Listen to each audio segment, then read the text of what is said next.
I'm Chad Reynolds with bangshift.com.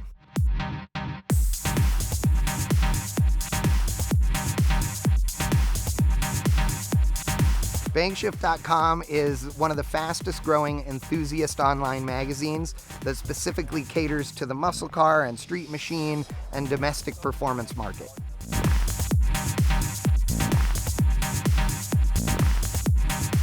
We were invited to come down here to Miller Motorsports Park to hang out in Utah in the fluffy white stuff. And unfortunately, they wouldn't let me wear my flip-flops and my shorts, so we're here doing tire testing in long pants, which is weird.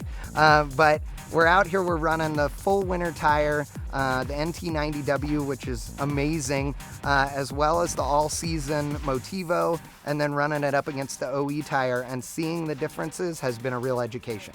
Through all the tests that we've been running today, you really get to see all the strengths and weaknesses of these different tires. And the interesting thing about it is that you've got two all-season tires and then one specific winter-only tire.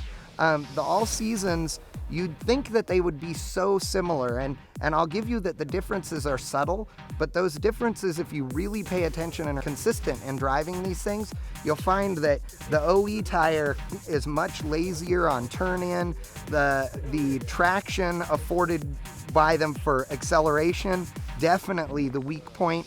The worst part ever, though, is braking. Under braking, those things are ludicrously horrible.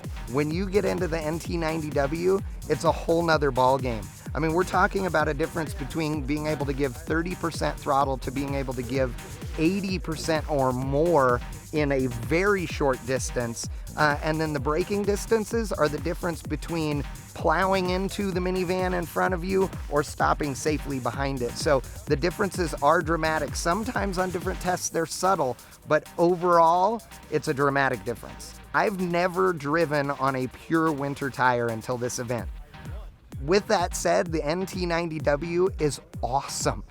I mean, it's insane how good this thing is. You know, when we came into this event and I showed up and I'm watching what's going on and everybody is talking about the technology and all of the Nitto tires, I was impressed. I thought, okay, this backs up what I've always thought about this company. Hearing about the engineering and the technology that goes into these things and the thought that goes behind them really just made me think that this was a much deeper company than I would have thought before.